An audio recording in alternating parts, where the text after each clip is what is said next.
जी मुबशर भाई, आज से 4 साल पहले सिर्फ 600 से ये काम स्टार्ट किया था ऑस्ट्रेलियन से, और आज अल्हम्दुलिल्लाह 1 करोड़ से ऊपर की मालियत का मेरा सेटअप है। और सिर्फ पैशन और पेशन दोनों को साथ रखना है। मुबशर भाई, ये वीडियो देखने के बाद बहुत सारे लोगों के कमेंट्स आएंगे कि 600 से 1 करोड़ का सफ़र कैसे किया। वो जानने के लिए आपको पूरी वीडियो भी देखनी पड़ेगी, फिर आपको पता चलेगा। और दूसरा, मैंने एक बात की है कि वाह पे आ जाने थे, वाह पे आ जाने। मुबशर भाई, पाकिस्तान में तकरीबन 22 करोड़ से ज़्यादा आवाम है। कितने लोग लबर्ड ब्रीड करवा रहे हैं? 1% भी नहीं। और 99% लोग अभी ये सोच रहे हैं कि हम इस हॉबी में आएँ या ना आएँ। भाई खुल के आएँ, बड़ा ब्राइट फ्यूचर है। मुबशर भाई, मैं दावे से कह सकता हूँ कि ये बिज़नेस ऐसा है कि ये पाकिस्तान की जो गुर्बत है ना, ये ख़त्म कर सकता है। बहुत सारे लोगों के रोज़गार इससे चल रहे हैं और चलेंगे। अस्सलामु अलैकुम नाज़रीन, आपका मेज़बान मुबशर अली आपकी खिदमत में हाज़िर है और आप देख रहे हैं MA info TV YouTube channel. नाज़रीन, आज हमारे साथ माशाल्लाह से अदनान भाई और इमरान भाई, माशाल्लाह से इनका खूबसूरत सेटअप जो आपको विजिट करवाते हैं और इनसे जानते हैं कब से ये फार्मिंग कर रहे हैं और फार्मिंग में कैसे इन हुए, तमाम तर मालूमात से आपको आगाह करते हैं और आपको इनकी एवरी का भी विजिट करवाते हैं। जी अस्सलामु अलैकुम। वालेकुम अस्सलाम। क्या हाल है जनाब? ठीक है, अल्लाह करीम का बड़ा शुक्र है। मुबशर भाई, आप सुनाएं। अल्हम्दुलिल्लाह। अच्छा, सबसे पहले तो आप अपना तारुफ करवाइएगा। मैं अदनान जमील, ये इमरान जमील, दोनों भाई हैं। और अल्हम्दुलिल्लाह पिछले तकरीबन 3 साल से हम लबर्ड ब्रीड करवा रहे हैं। अदनान भाई, आप हमें ये बताएं, लबर्ड हॉबी में आप कैसे इन हुए? मुबशर भाई देखें, लबर्ड का पैशन, लबर्ड का नहीं कहूँगा, बर्ड का पैशन हर बंदे को ही होता है तकरीबन। बिल्कुल, हर बच्चे को होता है, हर घर में होता है। इसी तरह हमें भी बचपन में शौक़ था बर्ड्स का, बर्ड्स रखे भी हुए थे। फिर जैसे जैसे बड़े होते गए, जिम्मेदारियां बढ़ती गई, लबर्ड ख़त्म हो गए। तकरीबन कोई 4 साल पहले इमरान भाई के बेटों को शौक़ हुआ, भतीजे हैं मेरे, उन्होंने कहा कि घर में पेट्स लाने हैं, बर्ड्स लाने हैं। बिल्कुल, तो हमने कहा भाई बर्ड्स ले आते हैं। उन्हें बर्ड्स ला के दिए। जब वो बर्ड घर आए, उन्होंने माशाल्लाह ब्रीड की, कोई उनके 30-40 बच्चे हो गए 2 जोड़ों के। ज़बरदस्त। तो जब बेच के आए तो फिर इसकी रिसर्च शुरू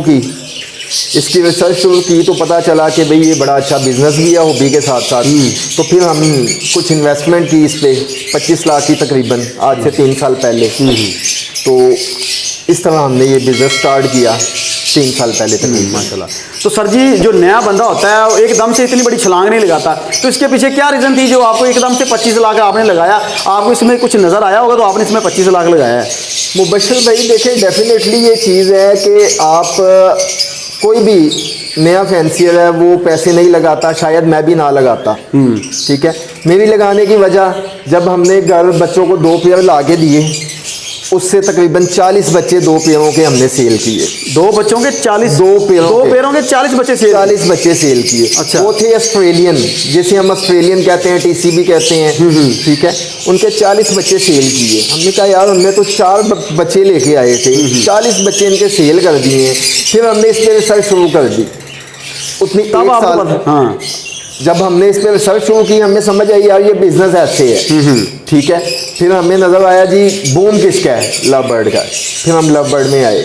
ऑस्ट्रेलियन आज भी मेरे घर लगे हुए हैं, वो बच्चों का शौक है। वो कहते हैं जी हमने इन्हें नहीं जाने देना। सही।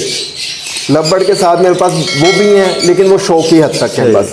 उसके बाद हम इस बिज़नेस में आए और पैसे इसलिए लगाए कि हमें कीपिंग आ गई थी, बर्ड कीपिंग। बिल्कुल, आपको जब तक बर्ड कीपिंग नहीं आएगी, तब आप तक पैसे इन्वेस्ट नहीं करेंगे। सबसे बड़ा जो असल काम है बर्ड कीप करना है, बर्ड को संभालना है, बर्ड की नेचर को संभालना, उसको सीखना है, आपको पता उसे समझना है बर्ड को, बर्ड क्या चाहता है।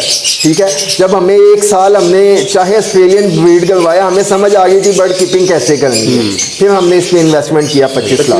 तकरीबन 3 माह जो है हमने भी फिशरी ला के रखे थे लबर्ड के, ताकि हमें एटलीस्ट जो है इनकी हाव ना हो सके, पता चल ये सके क्या चल रहे हैं। सही। तो अल्हम्दुलिल्लाह जब समझ आ गई तो फिर हमने सारा ये एक बार ही इन्वेस्टमेंट की थी। तो अदनान भाई, इस लबर्ड हॉबी को बूस्ट कैसे मिला? कैसे ये माशाल्लाह से ये 5 से 4 सालों में, ये कोरोना के जो दिन थे, तो इसको ऐसे बूम मिला कि माशाल्लाह हर बंदे की जो है ना घर के अंदर 2-4 पेड़ जो लगे हुए हैं।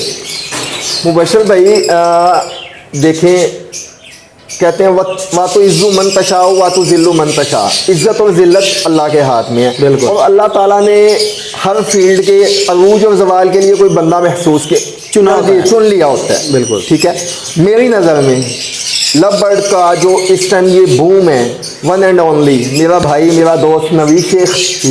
ठीक है, वो इस हॉबी का बहुत बड़ा प्रमोटर है। उसने दिन रात मेहनत की है और अभी भी वो दिन रात मेहनत करता है। और मेरा मानना ये है कि अगर आज लव बर्ड को इतना अरूज मिला हुआ है तो नवीद शेख साहब की वजह से। अब बहुत सारे दोस्त और भी हैं जो प्रमोशन करते हैं, लेकिन मेन नवीद शेख साहब, ठीक है। कोरोना के दिनों में जब कोई काम नहीं था चल रहा, लव बर्ड बिक रहा था, धड़ाधड़ बिक रहा था, ठीक है। उस वक्त इसने बूम पकड़ा और दोबारा मुड़ के नहीं देखा। बहुत सारे लोग पहले भी आए जो कहते लव बर्ड गया, बहुत सारे लोग अब भी कोशिश करते हैं, लेकिन जब भी कोई कोशिश करता है लव बर्ड को जवाल में लेके जाने की तो अल्लाह पाक इसे और इज्जत बख्शता है। आप लोग, हम लोग, हमारे दोस्त, ब्रीडर जितने भी और मेहनत करते हैं और प्रमोशन मिलते हैं, इसे और अरूज मिल जाता है। तो अपना अदनान भाई, जब से मैंने ये चैनल शुरू किया मुझे तकरीबन लगभग 2 साल हो चुके हैं। इससे पहले हमें भी शौक था, हर बंदे को शौक होता है, आपको जैसे कह रहे थे छोटे होते बंदे को शौक होता है। तो शौक बंदा, कुछ शौक ऐसे होते हैं बंदा बचपन में कर लेता है, कुछ शौक होते हैं जो बंदा बड़े होकर कर लेता है। तो हमें भी शौक था, तो इसी वजह से मैंने भी चैनल शुरू किया और अल्हम्दुलिल्लाह अभी चैनल भी चला रहे हैं, साथ में बर्ड भी थोड़ा सा शौक कर रहे हैं छोटा मोटा। तो उस वक्त लोग कहते थे यार, कोरोना के दिनों में जब ये इसको बूस्ट मिला था एकदम से, लोग कहते थे ये लव बर्ड जो चंद दिनों के लिए है ये रुल जाएगा, ये हो जाएगा, वो हो जाएगा। तो आज मुझे ये काम करते हुए तकरीबन 2 साल हो चुके हैं। अल्हम्दुलिल्लाह लोग जिसके पास जाते हैं वो कहता है मैं लाखों कमा रहा हूँ, करोड़ों कमा रहा हूँ। अल्हम्दुलिल्लाह करोड़ों तक की लोगों बातें कर रहे हैं। तो अभी तक मुझे नहीं लगा यार ये इस हॉबी को कोई थोड़ा सा मतलब अप डाउन हुआ है। मुबशर भाई, हर बंदे ने ना अपने ज़र्फ़ के हिसाब से बोलना है, अपने ज़र्फ़ के हिसाब से सोचना है, ठीक है, ठीक है। बेसिक अब मैं बताऊँ आपको, ब्राज़ील एक कंट्री है जिसकी 70% माशियत सिर्फ बर्ड्स ब्रीड कराने पे है। और ये जो लव बर्ड है ये तकरीबन 2 दहाइयों से ब्रीड हो रहा है। आज तक तो इससे कुछ हुआ नहीं और इंशाल्लाह आगे भी कुछ नहीं होना। भाईजान एक छोटा सा बर्ड है, आपके देखिए दिन ब दिन नई से नई म्यूटेशन आ रही है। एक म्यूटेशन तैयार करने के लिए आपको 3 से 4 साल रिक्वायर्ड होते हैं। मैं एक मिसाल देता हूँ, अब पैलेट आ गया, पिछले साल वो इन हुआ, पिछले साल लोगों के पास सादा था, लोग कहते हैं ऑफलाइन भूल गया। अगर ऑफलाइन भूल गया तो पैलेट को ऑफलाइन में कैसे लेके जाएंगे आप? लोगों का जो कहते हैं कि जहर है, गंदा है, वो 20,000 का नहीं बिक रहा। जो अच्छा ब्रीडर है, अच्छा बर्ड आज भी 80,000 लाख रुपए का ऑफलाइन बिकता है। बिल्कुल ऐसी है भाईजान। डन फैलो है, आपने ऑफलाइन में लेके जाना है। एक्वा है, आपने ऑफलाइन में लेके जाना है। पैलेट है, आपने ऑफलाइन में लेके जाना है। ग्रेविंग है, आपने ऑफलाइन में लेके जाना है, ठीक है। ये खाली ऑफलाइन में लेके जाने के लिए आपको 1 साल चाहिए। फिर उसे आपने फॉर एग्जाम्पल एक्वा है, उसे पेल फैलो में लेके जाना है और साल चाहिए। फिर आपको किसी और म्यूटेशन में लेके जाना है और साल चाहिए। एक म्यूटेशन की उम्र तकरीबन 4 साल है। 4 साल लग जाते हैं इसको म्यूटेशन बनाने में। तो इसमें जाना कहाँ पे है? बिल्कुल। तो हर साल आप लोग इतनी इसके ऊपर मेहनत करके इसको आगे से आगे कन्वर्ट करते जाते हैं, ये कहाँ तक जाएगा? भाईजान ये वो चीज़ है जो ना रुकने वाली है, क्योंकि माशाल्लाह से इसमें अल्लाह पाक ने इतने के कलर रख दिए हैं यार। एक कलर को छोड़ देखते हैं दूसरे की तरफ दिल करता है, दूसरे को देखते हैं तीसरे की तरफ दिल करता है। तो माशाल्लाह से ऐसा ये मतलब कि कलर की एक समझ लें दुकान है इसकी। आपको मैं एक छोटी सी बात इसमें ऐड कर दूं आपको। अभी पाकिस्तान में इसकी लव बर्ड की 9 फैमिलीज हैं टोटल इंटरनेशनली। सिर्फ 3 फैमिलीज में काम हो रहा है अल्हम्दुलिल्लाह पाकिस्तान के अंदर में। अच्छा, सिर्फ 3 पे, अभी 6 आनी बाकी हैं। अच्छा। और उस 6 में जो आएगा वो आप अभी इमेजिन कर रहे हैं। अभी तो पाकिस्तान में किसी के पास है ही नहीं। बिल्कुल ऐसी है। अभी तो ये इधर का जो लव बर्ड सिर्फ फिशरी फैमिली है वही नहीं पूरी हो रही है। ना रोजीकोली में इतना ज्यादा काम हो रहा है, ना कर्नाटक में हो रहा है। बिल्कुल ऐसी। और जब वो फैमिली भी आ जाएंगी तो आप लव बर्ड को किधर जाता देखते हैं। इसमें एक बात मैं और ऐड कर देता हूँ इनकी बात के साथ ही। भाईजान पाकिस्तान की आबादी तकरीबन ऑलमोस्ट 22 करोड़ है। हम लगा लेते हैं कि 100 बंदा है पाकिस्तान में, 100 में से 1% बंदा काम कर रहा है भाईजान, लव बर्ड ब्रीड करवा रहा है। तो बाकी 99% जो लोग हैं 99% तो भी सोच रहे हैं अभी कि यार हम इस बिजनेस में जाएं, ठीक है। तो अगर मिसाल है, अगर 50% भी आ जाए तो तब भी इस बंदे हॉबी को कुछ नहीं होता भाईजान। अभी तो सिर्फ 1% है, तो लव बर्ड में कहाँ जाना है? बिल्कुल। ये भाईजान बढ़ता ही जाएगा, कम नहीं होगा अल्लाह के हुक्म से। मेरा ख्याल से अगर 99% लोग भी इसमें काम करें ना तो तब भी ये हॉबी को कुछ नहीं होने वाला। क्योंकि इसके पीछे जब सोसाइटी चल रही होती है, लोग इसके ऊपर काम कर रहे होते हैं, दिन ब दिन मोटेशनें चल रही होती हैं, तो अल्हम्दुलिल्लाह ये बिजनेस कहीं जाने वाला नहीं होता। मुबशर भाई, जब हमने काम स्टार्ट किया था ना, हमें समझ नहीं आती थी बर्ड बेचना कहाँ पे है। अब अल्हम्दुलिल्लाह समझ समझ नहीं आती देना किसे किसे है। बिल्कुल ऐसे ही है।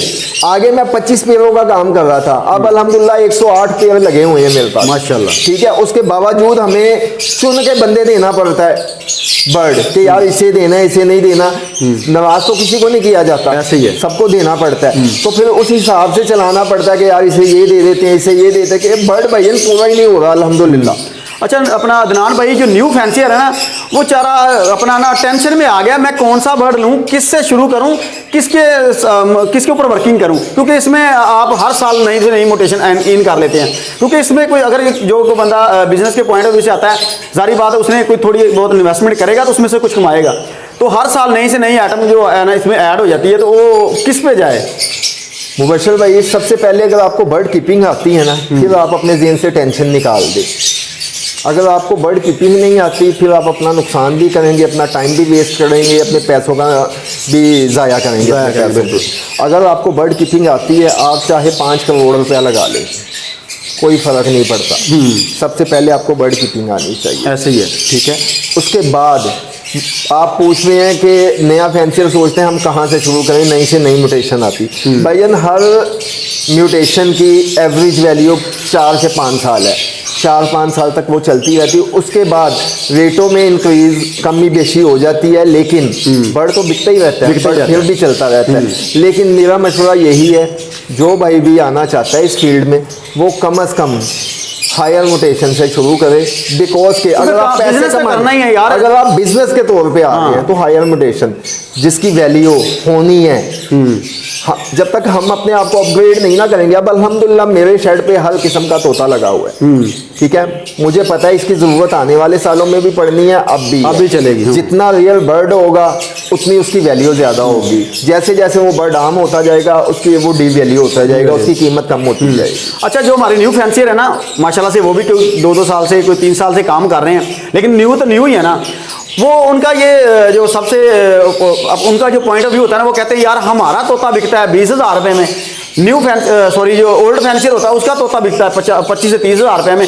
ये सबसे बड़ा इशू ही होता है। और जो हमारा जो थर्ड पार्टी जो न्यू फैंसियर होता है वो जो परचेजिंग के ऊपर जाता है, आपके पास आएगा आपका रेट कुछ और है, आपके पास जाएगा उसका कुछ रेट और है, मेरे पास आएगा मेरा रेट कुछ और है।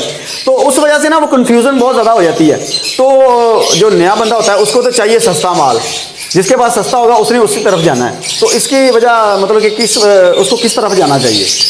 मुबशर भाई सबसे पहले देखें, आपकी बात बिल्कुल ठीक है, आपका रेट हो रहा है, मेरा हो रहा है, इमरान भाई का हो रहा है। उसकी सबसे बड़ी वजह ये है, देखें आप आज आ रहे हैं इस फील्ड में, मुझे एक मिसाल है 3 साल हो गए हैं, इन्हें 10 साल हो गए हैं। बिल्कुल। इनकी 10 साल की मेहनत आप एक दिन में तो नहीं कर सकते। जो उन्होंने 10 साल मेहनत की है, इनकी रिसर्च की है, उसमें मेहनत की है, उन्होंने अपनी लाइन तैयार की है, और सस्ते महंगे की बात रह गई। अब मेरे पास मुझे पता है मैंने अपनी लाइन बनाई हुई है, मैंने क्वालिटी बर्ड लगाया हुआ है, अच्छा बर्ड लगाया, मैंने उसे डाइट अच्छी दी है, उसकी ब्लड लाइन है जो स्ट्रॉन्ग की है। अब नया बंदा है, अब मैं एक मिसाल है कि मैं अपने बर्ड्स को जो विटामिन देता हूँ, मेरा वो जो सालाना आता है वो 2 लाख रुपए की आती है।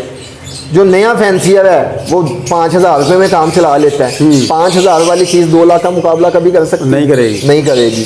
उसका जो स्ट्रॉन्ग करेगी अंदर को बर्ड को, वो 5,000 वाली चीज़ नहीं करेगी जो कि 2 लाख वाली चीज़ करेगी। बिल्कुल ठीक है। मैंने अगर 1 करोड़ रुपया शेड पे लगाया ना, तो मैं 2 लाख का इन्हें विटामिन भी दे रहा हूँ। बिल्कुल। जो नया बंदा है वो क्वालिटी पे काम नहीं करता, जहाँ से उसे सस्ता बर्ड मिलता है वो उठाता है, जाके अपने शेड में दे देता है। वो सिर्फ पैसों को देखता है कि यार मुझे तो ये सस्ता मिल गया, आगे से वो ये नहीं देखता इसकी प्रोडक्शन क्या हो रही है। जब वो क्वालिटी पे काम करेगा, उसे प्रोडक्शन अच्छी होगी, उसका बर्ड भी महंगा बिकेगा। वो मेहनत करे, अपने बर्ड्स को विटामिन अच्छी दे, उनके फीचर्स पे काम करे, क्वालिटी बर्ड क्या होता है उसे सीखे। इसमें एक और चीज़ जो है वो न्यू फैंसियर के ज़हन में स्पेशली अक्सर आती है, उसका यही होता है कि यार मैंने पैसे लगाए हैं, मुझे 10 ही जो है ना वो कैश उसका रिटर्न मिले, जिसकी वजह से वो कम पैसों में बर्ड बेचता है हमेशा जो होता है। और दूसरा जो अदनान ने बात की है कि जी एक उसकी क्वालिटी एक लाइन उसको वो नहीं समझ, हमेशा पेशेंस।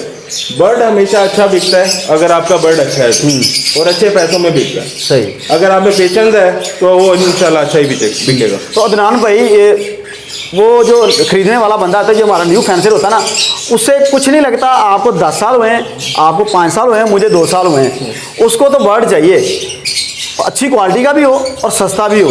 उसकी तो मेन रीज़न यही होती है ना। तो उसके हवाले से आप बताएं ना सर, उससे पहले क्वालिटी सीखनी पड़ेगी ना कि क्वालिटी है क्या। क्वालिटी सीखे कैसे? भाईजान उसके फीचर्स उसे पढ़े, उसका नॉलेज है, यूट्यूब पे नॉलेज है, वेबसाइटों पे नॉलेज पड़ा हुआ है, उन्हें सीखे कि अच्छा बर्ड होता क्या है, उसकी स्टांस क्या है, वो बैठता कैसे है, उसके फीचर्स कैसे होते हैं, उसकी स्किल मार्किंग फिश स्केल कैसे होते हैं, उसका हेड कैसा होता है, उसके आइज राउंड कैसे होते हैं, ये सारी चीज़ें सीखे। जब वो इन चीज़ों को सीखेगा उसे समझ आएगी ये बर्ड वाकई लाख वाला है या 50,000 वाला है, ये 20,000 वाला नहीं है। बिल्कुल ठीक है। वो जिसकी मास्किंग भी है, जिसकी आइज भी ठीक नहीं है, जो बैठा भी ऐसे करके हुआ है, वो बर्ड थोड़ी है वो 20,000 का, वो 10,000 का भी ना ले कोई। लेकिन नया फैंसी है, वो सस्ता समझ के वो फटाफट पिक कर लेता है। सही। तो पिछले दिनों में ना काफ़ी ज़्यादा कंप्लेन भी लोगों ने की थी, यार ना हमें जब बड़े शर्ट के ऊपर जाते हैं, बहुत सारे ऐसे लोग भी हैं, अच्छा काम करने वाले भी हैं और बुरा काम करने वाले भी लोग हैं इसमें। वो कहते हैं जब नए फैंसी बड़े फैंसी के पास जाते हैं तो वो हमें जो ना सबसे लो क्वालिटी का बर्ड उठा के हमें दे देते हैं, जो हम जब हमें 2 साल के बाद 3 साल के बाद हमें समझ आती है यार हमने ये क्या उठाया है, तो तब जाके हमें पता चलता है यार उसने तो हमें ये चीज़ दी थी। तो इस तरह लोग क्यों करते हैं? यार बेसिक हमारी जो राउंड अबाउट लोग हैं ना, इनमें से ऐसा कोई भी नहीं है। मेरे बहुत सारे दोस्त हैं इस फील्ड में, मैंने खुद देखा है कि अगर उनके घर कोई अच्छा बर्ड नहीं ना है तो वैसे किसी को गिफ्ट कर देते हैं, पैसे भी नहीं लेते। वो अपना नाम कभी ख़राब नहीं करेगा। जो अच्छा ब्रीडर है उसे पता है मैंने अच्छा बर्ड कस्टमर को देना है। इन्हीं जो हमारे कस्टमर है बेसिक हमारा नाम उन्हीं की वजह से बनता है। बिल्कुल ठीक है। अगर हम उन्हें फॉर एग्जांपल आप मेरे पास आए, मैं आपको आज गंदा बर्ड दे दूंगा, कल को मैं आप नहीं कल को मेरे पास नहीं आएंगे। नहीं आऊँगा। अगर मैं आपको अच्छा बर्ड दे दूंगा, अच्छे पैसों में दे दूंगा, अल्हम्दुलिल्लाह कोई रेट ज़्यादा नहीं हम रखते, अच्छे रेटों पे अच्छा बर्ड देते हैं। आप खुद भी आएंगे, आप 2 बंदों को और लेके भी आएंगे, यार उसके पास जाना है। तो बड़े ब्रीडर का भी यही काम है, वो अच्छा बर्ड सेल करता है और अच्छा बर्ड लोगों को देता है। गंदा बर्ड मैं नहीं मानता कि कोई अच्छा ब्रीडर गंदा बर्ड सेल कल करे। जो है ना हमारे काफ़ी ज़्यादा लोगों को ये इशू आ रहे हैं, प्लकिंग क्यों कर रहे हैं? प्लकिंग का मतलब वो किस वजह से कर रहे होते हैं? तो इसके पीछे कोई रीज़न है, अपने आप को खारिज कर रहे होते हैं? वो बशर भैया ऐसा है कि ये ना बर्ड की एक हैबिट होती है। कुछ माँ बाप अग्रेसिव होते हैं अच्छा। और कुछ की हैबिट होती है, वो बच्चों को ना प्लकिंग करते हैं कि उन्हें नोचते हैं, जब वो बड़े होते हैं उनके पिन्ने निकलते हैं ना, उन्हें कुतरते हैं, चबाते हैं। तो उसके लिए एक मेडिसिन आती है, वो बड़ा अच्छा रिजल्ट है उसका, अच्छा। नोपिक के नाम से। ठीक है, आपको ये मिल जाएगी चबूजी के पास से ना, LOS से भी मिल जाएगी, चबूजी से भी मिल जाएगी, नोपिक के नाम से होती है। ठीक हो गया। उसका स्प्रे करना होता है, तो जब स्प्रे करेंगे तो आपके बर्ड जो है ना पेरेंट्स, वो बच्चों को ना प्लकिंग नहीं करेंगे। ये मुझे भी काफ़ी दोस्तों का क्वेश्चन आया था कि यार कि ये प्लकिंग करते हैं, बच्चों को उनके पर खा जाते हैं, तो इन्हें ठीक होते होते 3-4 माह लग जाते हैं। तो बेस्ट ऑप्शन यही, आप नोपिक ले आएँ, जो बर्ड अपने बच्चों को प्लकिंग करता है उस पर आप स्प्रे कर दें, इंशाल्लाह वो दोबारा नहीं करें। फीसद जो है ब्रीड कर चुके हैं बर्ड, और आपके पास क्या क्या लगा हुआ है? ज़रा थोड़ा शॉर्टली बताइएगा क्योंकि हमारी वीडियो बहुत लंबी होगी है। भजन मेरे पास फिशर से लेके अल्हम्दुलिल्लाह डन फैलो तक सब कुछ लगा हुआ है। ठीक है, सिंपली शॉर्टली आपको बता दिया। ब्रीड अल्हम्दुलिल्लाह 100% आ गई है। अच्छा माशाल्लाह। सबके चिक्स सेल करने के लिए भी काफ़ी कुछ पड़ा हुआ है अल्हम्दुलिल्लाह। कुछ मेरे पास रिजर्व है लोगों के, कुछ एक्स्ट्रा भी हैं। जाहिर बात है बिकॉज के ब्रीड आई जा रही है अल्हम्दुलिल्लाह, सेल साथ-साथ भी सेल भी चल हो रहा है, सेल भी हो रहा है साथ साथ। कुछ दोस्तों के रिजर्व पड़े हुए हैं, कुछ की बुकिंग पड़ी हुई है, कुछ एक्स्ट्रा पड़े हुए हैं, ऐसे ही है। तो जो आपका जो 25 लाख से 1 करोड़ का सफ़र था, वो दौरानिया कैसा रहा, वो भी थोड़ा सा शेयर करें। कितना भाई टाइम आप लगा बताएं। और कैसे कैसे आप उसमें ग्रो होते गए? मैं फिर इसमें ऐड करूंगा 25 लाख से नहीं, 600 रुपए से लेके अच्छा 600 रुपए तक। 600 से 1 करोड़ का सफ़र। हाँ जी माशाल्लाह। 600 से हमने बजरी रखे, उसके बाद हमने 25 लाख रुपए के बर्ड ऐड किए, और फिर बर्ड्स ने जो है ना खुद ही अपना सफर 1 करोड़ की तरफ रखा माशाल्लाह। तो ये अभी हम बता रहे हैं ना 600 से 1 करोड़ का सफ़र जो बताएंगे, हमें कमेंट बहुत लोगों ने करने हैं भी यार ये कैसे हुआ, तो उसको आपने गाइड करना है। इसलिए मैंने क्लियर कर दिया है हाँ जी। कि कैसे हमने शुरू किया। 600 का बजरी का पेड़ लिया था, 2 पेड़ लिए थे 600 के। ठीक है, उन्होंने ब्रीड की, 40 बच्चे उनके बेचे, तकरीबन कोई 10-12 हज़ार रुपए के। अच्छा 40 बच्चे 10-12 हज़ार बेचते, 10-12 तब उतने में सेल होते। हाँ जी। फिर हमने 25 लाख अपने पास से इन्वेस्ट किया लव बर्ड में, ताकि आपको आइडिया हो गया था ना यार आइडिया हो गया प्रॉफिट इससे, मार्जिन हाँ है। जी। फिर हमने 25 लाख से जो 1 करोड़ का सफर है वो इन्होंने खुद किया है, माशाल्लाह। इनसे कमाया है, इन्हीं पे लगाया और खुद भी खाया, खुद भी खाया अल्हम्दुलिल्लाह। चलो इदनान भाई बड़ा मजा आया आपसे बात करके, माशाल्लाह, आपकी बहुत स्टोरी मजा। माशाल्लाह से बड़ी मजेदार थी और आपके बर्ड माशाल्लाह से और बहुत ही खूबसूरत सेटअप है। अल्लाह पाक बुरी नजर से बचाए। आमीन। और हमारे आप लास्ट में हमारे देखने वालों को कोई पैगाम देना चाह रहे हो? सर पैगाम सिर्फ इतना है कि भाईजान फील्ड बड़ी मजे दी है, वो पंजाबी की मिसाल है कि वाह पिया जाने ते वाह पिया जाने। बिल्कुल है, बड़ी ਜਦੋਂ- मजेदार गल की हाँ जी, ਜਦੋਂ तक ਤੁਸੀਂ ਫੀਲਡ 'ਚ ਵੜੋਗੇ ਨਹੀਂ ਤੁਹਾਨੂੰ ਉਹ ਖਿਆਲੀ ਪੁਲਾਓ ਪਕਾਉਂਦੇ ਰਹੋਗੇ, ਮਜ਼ਾ ਨਹੀਂ ਤੇ ਨਾਲੇ ਆਉਣਾ। ਪਿੱਛੇ ਬੈਠ ਕੇ ਨਾ ਤੁਸੀਂ ਕਮੈਂਟ ਕਰਦੇ ਰਹੋ, ਕਮੈਂਟ ਕਰਦੇ ਰਹੋਗੇ ਪਿੱਛੇ ਬੈਠ हाँ ਕੇ, जी। ਠੀਕ ਹੈ ਨਾ, ਮਜ਼ਾ ਨਹੀਂ ਆਣਾ। ਜੇ ਮਜ਼ਾ ਲੈਣਾ ਹੈ ਤੇ ਫੀਲਡ 'ਚ ਆਓ ਤੇ ਜਿਗਰੇ ਨਾਲ ਆਓ, ਠੀਕ ਹੈ, ਇੱਕ ਪੇਅਰ ਨਾਲ ਨਹੀਂ ਆਣਾ।